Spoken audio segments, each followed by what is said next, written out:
नमस्कार दोस्तों, बहुत बहुत स्वागत है आपका अपने यूट्यूब चैनल फ्री स्टडी पर। आज की वीडियो में हम बात करने वाले हैं यूनिट थर्ड के बारे में, जिसका नाम है भारत पर अंग्रेजी शासन का आर्थिक प्रभाव। ये जो है यूनिट थर्ड फोर्थ सेमेस्टर का, ये यूनिट थर्ड का पार्ट टू होने वाला है। इससे पहले मैंने आपको पार्ट वन करवा दिया है और यूनिट वन और यूनिट टू प्रॉपर कवर करवा दी है। तो आई होप आप सभी ने वो वीडियो ज़रूर देखी होगी।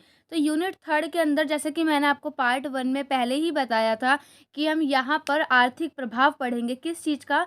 जब अंग्रेजी शासन भारत के अंदर आता है, भारत में आता है, तो उसका क्या प्रभाव पड़ा। बेसिकली प्रभाव बहुत सारे पड़े थे, जैसे कि सामाजिक प्रभाव है, राजनीतिक प्रभाव है, आर्थिक प्रभाव है, सांस्कृतिक प्रभाव है। लेकिन यहाँ पे सिर्फ हम आर्थिक प्रभाव ही पढ़ेंगे, जो कि हमारी अर्थव्यवस्था से रिलेटेड है। तो ये जो है पार्ट टू है। बिना किसी देरी के चलिए वीडियो को स्टार्ट करते हैं। चैनल पर नए हो तो चैनल को सब्सक्राइब और वीडियो को लाइक और शेयर करना ना भूलें। तो देखिए, इसमें आपका इम्पॉर्टेंट क्वेश्चन है रैयतवाड़ी। रैयतवाड़ी आप प्रीवियस ईयर क्वेश्चन पेपर कहीं से भी ढूंढ लेना, ये क्वेश्चन आपको मिल ही जाएगा। रैयतवाड़ी व्यवस्था के ऊपर एक क्वेश्चन आपको मिलेगा ही मिलेगा। तो रैयतवाड़ी व्यवस्था को समझने के लिए मैंने आपको दो व्यवस्था और समझाई है यहाँ पर, स्थायी बंदोबस्त और रैयतवाड़ी और महलवाड़ी। तो ये तीन व्यवस्था थी जो कि हमारे भू राजस्व व्यवस्था से रिलेटेड थी, यानी भूमि से रिलेटेड थी। सबसे पहले हम यहाँ पर शॉर्टकट में ये समझेंगे कि ये जो तीन व्यवस्था के बारे में हम पढ़ने वाले हैं, इन तीनों व्यवस्था को लाया कौन। स्थाई का जनक किसको माना जाता है? स्थाई का जनक है लॉर्ड कॉर्नवालिस, जो कि ये लेके आए थे 1793 में। इसकी इन्होंने स्थापना करी थी स्थाई बंदोबस्त की। और ये कहाँ कहाँ पे करी थी? बंगाल, बिहार, उड़ीसा, उत्तर प्रदेश, बनारस, उत्तरी कर्नाटक कर्नाटक। तो इन क्षेत्रों में इन्होंने स्थाई बंदोबस्त लागू किया था। अब ये होता क्या है वो हम थोड़ा पढ़ेंगे आगे। इसके बाद ब्रिटिश सरकार को राजस्व देने की जिम्मेदारी जमींदार की होती थी। और जो राजस्व था वो कितना परसेंट था? 19% था, समस्त भूमि का 19%। अब देखो, ये रैयतवाड़ी व्यवस्था क्या थी? ये थॉमस मुनरो एवं कर्नल रीड ने इसकी स्थापना की थी या इसको लागू किया था 1820 में। मुंबई, मद्रास, असम, पूर्वी बंगाल के क्षेत्रों में ये आई थी। और इसमें ब्रिटिश सरकार को राजस्व देने की जिम्मेदारी किसान की होती थी। समस्त भूमि पर 51% का जो है टैक्स लगता था। तीसरी थी महलवाड़ी, जो कि हाल्ट मैकेंजी लेके आए थे 1822 में, उत्तर प्रदेश, मध्य प्रांत, पंजाब। इस जगह पर इसमें क्या था कि भूमि पर गांव का अधिकार, भूमि पर जो है वो गांव का अधिकार होगा और समस्त भूमि का 30% कर देना पड़ेगा। अब यहाँ पे मैं आपको थोड़ा सा समझाने की कोशिश करती हूँ कि देखो होता क्या था इस वाली व्यवस्था में। स्थायी बंदोबस्त में होता क्या था कि जैसे यहाँ पे है गवर्नमेंट, यानी कि सरकार, जो अंग्रेजी सरकार है, यहाँ पर है जमींदार और यहाँ पर है कृषक यानी किसान। तो गवर्नमेंट जो थी ना उस टाइम पर, उन्होंने ज़मींदारों को ज़मीन का मालिकाना हक दिया था और ये कहा था कि आप लोग जाओ और किसान से जाके कर वसूलो और मुझे दो। अब जैसे कि इन्होंने बोल दिया कि आपको 19% कर ही वसूलना है, सपोज दैट 19%। तो ये लोग क्या करते थे, 20 भी वसूलते थे, 25 भी वसूलते थे, लेकिन इनको शो करवाते थे कि मैंने सिर्फ 19% कर ही वसूला है। तो ये तो थी आपकी स्थायी बंदोबस्त। उसके बाद था आपका रैयतवाड़ी। रैयतवाड़ी में क्या हुआ, जब इनको ऐसा पता लगा कि कहीं ना कहीं इन पर अत्याचार हो रहा है किसानों पर, तो ब्रिटिश सरकार ने क्या करा, ब्रिटिश ने ज़मींदारी का जो मालिकाना हक है ना वो ज़मींदारों को दिया। तो यानी कि बीच में जो अपने भी ज़मींदार पढ़े वो हट गए थे, बीच में से ज़मींदार हट गए। और यहाँ पर जो किसान थे, ये किसान डायरेक्ट ही ब्रिटिश को कर दिया करते थे, वो भी भूमि का 51%। तीसरा था गांव, यानी वो गांव बेसिस पर था। यहाँ पर किसान हर एक एक किसान देता था स्थाई में और रैयतवाड़ी में। लेकिन महलवाड़ी में क्या होता था, महलवाड़ी में ये बोला जाता था कि भाई मैं ये जो गांव है, इस गांव का इतना परसेंट टैक्स, इस गांव के पास इतनी भूमि है, मान लो 100 भूमि है, 100%, आपको इसमें तो 30% का जो है कर देना पड़ेगा। पूरे गांव के ऊपर कर लगता था, पूरे गांव के ऊपर। अब गांव के अंदर जितने भी लोग थे, 50-60 लोग, तो ज़रूरी नहीं कि सबको इक्वली जाए, वो डिपेंड था कि भाई किसके पास कितना है। वो जो एक इसमें भी एक पर्सन हुआ करता था जो कि जाके ब्रिटिश को कर देता था। अभी इसके बारे में ना हम एक्सप्लेन करेंगे, आगे आगे पढ़ेंगे डीपली। अब देखो स्थाई बंदोबस्त में होता क्या था मान लीजिए मैंने भी आपको जो एग्ज़ाम्पल दिया है, यहाँ पे थोड़ा-सा वही एग्ज़ाम्पल आपको दिया गया है। मान लीजिए कि अंग्रेज़ों ने बोला ज़मींदारों से कि जाओ आपको जो मतलब 11 बोरी जो अनाज की वहाँ पर उगी है, 11 बोरी जो अनाज हुआ है वहाँ पर, आपको मतलब जितना भी बोरी हुआ हो मतलब आपको जो है वो 11 बोरी वो लेकर आना है। सपोज़ दैट कि 20 वहाँ पर हुआ है, ठीक है? 20 बोरी हुआ है वहाँ पर अनाज, आपको क्या करना है 11 बोरी वहाँ से लेके आनी है। जो 11 बोरी होती थी उसमें 10 बोरी अंग्रेज़ों की होती थी और 1 बोरी जो है ज़मींदार की होती थी। तो यहाँ पे क्या शो करवाया गया है कि स्थायी बंदोबस्त में 11 बोरी ज़मींदार लेके आते हैं किसानों से, ये सिर्फ़ दिखाने के लिए अंग्रेज़ों को। लेकिन एक्चुअली में क्या होता था, ज़मींदार उनसे कम से कम 15-16 बोरी लिया करते थे, जिसमें से 10 अंग्रेज़ को देते थे, 1 वो अपने पास रखते थे यहाँ पे दिखावे के लिए, और जो यहाँ पे उन्होंने ब्लैक में ली हुई होती थी, वो भी वो अपने पास रखा करते थे। उसके बाद रैयतवाड़ी बंदोबस्त में क्या था, कर की दर 33 से 50% तक थी, यानी कि जो टैक्स देना पड़ता था किसानों को, वो 33 से लेके 50 के बीच में, यानी फिक्स नहीं था, कभी 33 है, कभी 34 है, कभी 45 हो गया। तो यहाँ पर जो था कर की दर जो थी वो फिक्स नहीं थी, टैक्स रेट जो था वो फिक्स नहीं था। महलवाड़ी में क्या होता था, महलवाड़ी में पहले उपज का 66% देना पड़ता था, उसके बाद में इसको कम करके 50% कर दिया गया, यानी कि पूरे गांव में अगर 100 बोरी अनाज हुआ है तो उसमें से 50 बोरी अनाज अंग्रेज़ों को देना पड़ेगा एज अ टैक्स। तो ये चीज़ होता था। उसके बाद हम थोड़ा-सा यहाँ पे पढ़ लेते हैं अब स्थायी बंदोबस्त के बारे में। देखो यहाँ पे आपको मैप के थ्रू और सही से समझ में आएगा। स्थायी बंदोबस्त जो है उसका जनक था लॉर्ड कॉर्नवालिस। 1790 में अस्थायी तौर पर इसे लगाया गया था, मगर 1793 में इसे स्थायी कर दिया गया, यानी कि 1790 में सिर्फ इसको टेस्ट करने के लिए इसको लगाया गया। इसका जो है काफ़ी अच्छा रिज़ल्ट आया अंग्रेज़ों को। तो अंग्रेज़ों ने क्या करा, 1793 में इसको लागू कर दिया, यानी स्थायी तौर से वहाँ पर लागू कर दिया। इसीलिए इसका नाम में भी शायद स्थायी बंदोबस्त कहते हैं। उसके बाद इसी को ज़मींदारी व्यवस्था या इस्तमरारी व्यवस्था भी कहा जाता है। पेपर में अगर आ जाए इस्तमरारी या ज़मींदारी तो डोंट बी कन्फ्यूज़, ये तीनों ही सेम हैं। इस व्यवस्था में ज़मींदार को भूमि का स्वामी माना गया। क्यों? क्योंकि भूमि का स्वामी ज़मींदारों को माना गया, क्योंकि जो ज़मींदार थे वही किसानों से टैक्स लेकर अंग्रेज़ों को दिया करते थे। तो अंग्रेज़ों ने भूमि का मालिक ज़मींदारों को बना रखा था और कृषकों से, किसानों से वहाँ पे सिर्फ़ और सिर्फ़ काम करवाया जाता था। उसके बाद इसे बंगाल, बिहार, ओडिशा के क्षेत्र, बनारस और कर्नाटक के भी कुछ क्षेत्र हिस्सों में लागू किया गया। जैसा कि यहाँ पे आपको मैप के अंदर दिख रहा है, जितना भी आपका पिंक लाइन है, पिंक भरा हुआ है, वहाँ पर ये व्यवस्था जो थी, व्यवस्था को लागू किया गया था। उसके बाद ब्रिटिश भारत के कुल 19% भूमि पर इसे लागू किया गया।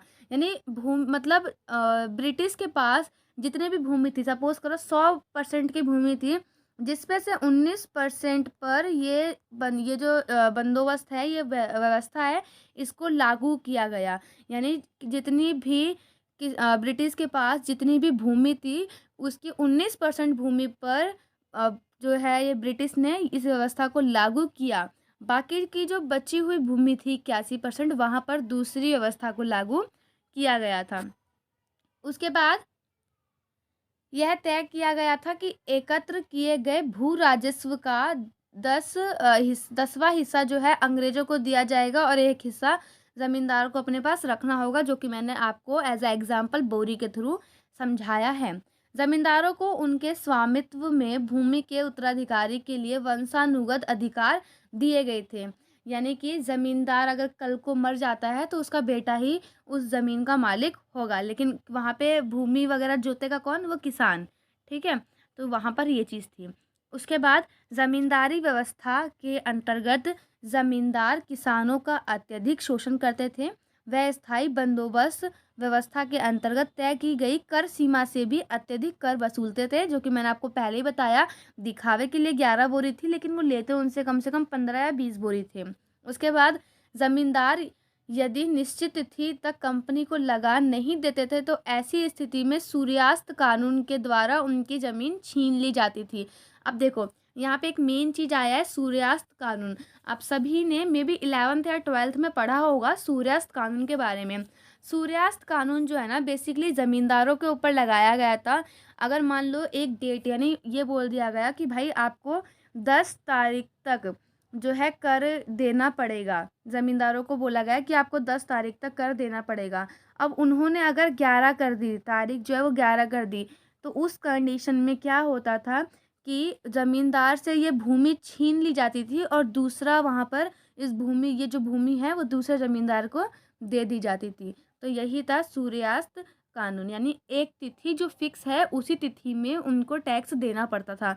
तो बेसिकली इसको हम एक रूल भी कह सकते हैं जो कि किसानों उसके सॉरी किसानों नहीं ज़मींदारों के ऊपर लगा हुआ था। अब यहाँ पे हम पढ़ लेते हैं स्थायी बंदोबस्त के प्रभाव। ये सब मैं आपको इसलिए पढ़ा रही हूँ ताकि जो आपको मेन चीज़ है वो आपको क्लियरली समझ में आ जाए, क्योंकि आपने जैसे कि यहाँ पे देखा आपको 3 के बारे में पढ़ना है, स्थायी, रैयतवाड़ी और महलवाड़ी। मेन आपका ये है रैयतवाड़ी, ठीक है, लेकिन आप इन दोनों को भी पढ़ोगे तभी आपको तीनों के बीच का डिफरेंस समझ में आएगा। अब हम यहाँ पे थे इसके प्रभाव के बारे में। तो देखो इस व्यवस्था में क्या हुआ था, इस व्यवस्था के अंतर्गत किसानों का अत्यधिक शोषण किया गया। जमींदार किसानों से अत्यधिक कर वसूलते थे और उनका शोषण करते थे। कर ना देने पर वह किसानों से बंधुआ मजदूरी भी करवाते थे। बंधुआ मजदूरी का मतलब ये होता है कि उनसे काम करवा लेना और उनके बदले में उनको वेतन ना देना। उसके बाद था ब्रिटिश ईस्ट इंडिया कंपनी को इस व्यवस्था से एक निश्चित आय प्राप्त होती रही। स्थायी बंदोबस्त व्यवस्था के कारण जमींदार अत्यधिक शक्तिशाली हो गए और उन्होंने कंपनी का भी समर्थन किया। बेसिकली वही बातें आपको बार बार देखने को मिलेगी, रिपीटेड बातें हैं। उसके बाद हम सेकंड है हमारा रैयतवाड़ी। इसको थोड़ा सा आप ध्यान से सुनना, रैयतवाड़ी होता क्या था। देखो रैयत का अर्थ होता था किसान, रैयत का अर्थ क्या होता था, रैयत का अर्थ होता था किसान। तो रैयतवाड़ी बंदोबस्त व्यवस्था के अंतर्गत कर सीधा किसानों से वसूला जाता था। यानी पहले ऊपर में क्या था, कर कौन देगा, ज़मींदार देगा। ज़मींदार किससे लेकर देगा, किसानों से, लेकिन यहाँ पर ज़मींदारों को हटा दिया गया। यहाँ पे कर कौन देगा, डायरेक्ट किसान देगा। इसमें किसान भूमि का मालिक होता था। अब ज़मींदार नहीं होंगे तो जाहिर सी बात है कि किसान वहाँ उसका उनके जो है मालिक रहेंगे भूमि के। उसके बाद इस व्यवस्था के जनक कर्नल रीड एवं थॉमस मुनरे को माना जाता था। इस व्यवस्था का मुख्य उद्देश्य सरकारी आय वृद्धि करना तथा किसानों के हित में वृद्धि करना था। इस व्यवस्था को मद्रास, मुंबई, असम के क्षेत्र में लागू किया गया और पूरे ब्रिटिश भारत के 51% भूमि पर इसको लागू किया गया। जैसे कि आपने देखा 19% पर जो भी हमने पढ़ा वो था, अब 51% पर ये है। अब जो बचा है वो तीसरा है, ठीक। अभी यहाँ पे हम थोड़ा सा और पढ़ लेते हैं इसके बारे में। देखो सर्वप्रथम 1792 में कर्नल रीड एवं थॉमस मुनरो ने इस व्यवस्था को दक्षिण भारत में 12 महल जिले में लागू की। 1820 में यह व्यवस्था पूरे मद्रास प्रांत में लागू कर दी गई और थॉमस मुनरे को इस व्यवस्था का गवर्नर नियुक्त कर दिया गया। 1825 में यह व्यवस्था मुंबई प्रांत में लागू हो गई। आगे चलकर असम के भी क्षेत्र में इसको लागू किया गया। रैयतवाड़ी व्यवस्था में भू राजस्व की दरें स्थायी नहीं थी, बल्कि उसमें उतार चढ़ाव होता रहता था। जैसे कि मैंने आपको बताया 33 से 50% के बीच में था, उतार चढ़ाव होता रहता था। इस व्यवस्था में सरकार ने उपज के मूल्य का 33 से 50 तक कर निर्धारित किया। व्यवहारिक रूप से देखा जाए तो अंग्रेजी सरकार उपज का आधे से अधिक कर वसूल करते थे। इस व्यवस्था में भू राजस्व वसूली का कार्य सरकारी कर्मचारी करते थे, यानी कि ज़मींदार हट गए, सरकारी काम जो है, सरकारी जो कर्मचारी है वो ज़मींदारों वाला काम यहाँ पर अब करने लगे। अब रैयतवाड़ी व्यवस्था का प्रभाव क्या निकला। इस व्यवस्था के अंतर्गत किसानों को बिचौलियों के शोषण से मुक्ति मिली, यानी जमींदारों के शोषण से मुक्ति मिली। किसानों को भूमि का मालिकाना हक मिला और इस व्यवस्था में भी कर की दरें अधिक थी, जिसके कारण किसानों का शोषण हुआ। यह इस व्यवस्था में साहूकारों को पैदा किया गया। अब साहूकार कैसे पैदा हुए, यहाँ पे समझने वाली बात यह है, साहूकार क्या होता है, जो पैसा देते हैं और बदले में ब्याज लेते हैं। तो कभी कभार क्या होता था कि किसानों को बोलते हैं कि भाई आपको इतना टैक्स, मान लो 50% टैक्स देना है, अब किसान के पास नहीं होता था, तो किसान क्या करता था, साहूकार के पास जाता था, अपनी भूमि वहाँ पे गिरवी रखता था और उसके बदले में उनसे पैसा लेकर ब्रिटिश कंपनी को दे दिया करता था। और ये जो है साहूकार इनसे वो जैसे होता है ना कि एक इंटरेस्ट, हाँ इंटरेस्ट लिया करती थी। तो बेसिकली साहूकारों का यहाँ पर साहूकार पैदा हुए रैयतवाड़ी में। उसके बाद किसानों को ब्याज देकर उनका शोषण करते थे, जैसे कि मैंने आपको यहाँ पे बता ही दिया कि किसानों को ब्याज देकर उनका शोषण किया करते थे। तीसरा है आपका महलवाड़ी व्यवस्था। महलवाड़ी व्यवस्था में क्या होता था, महल का अर्थ होता था गांव। इस व्यवस्था के अंतर्गत कर वसूलने का अधिकार गांव के मुखिया को दिया गया था। इस व्यवस्था में भी किसानों को भूमि का स्वामी माना गया।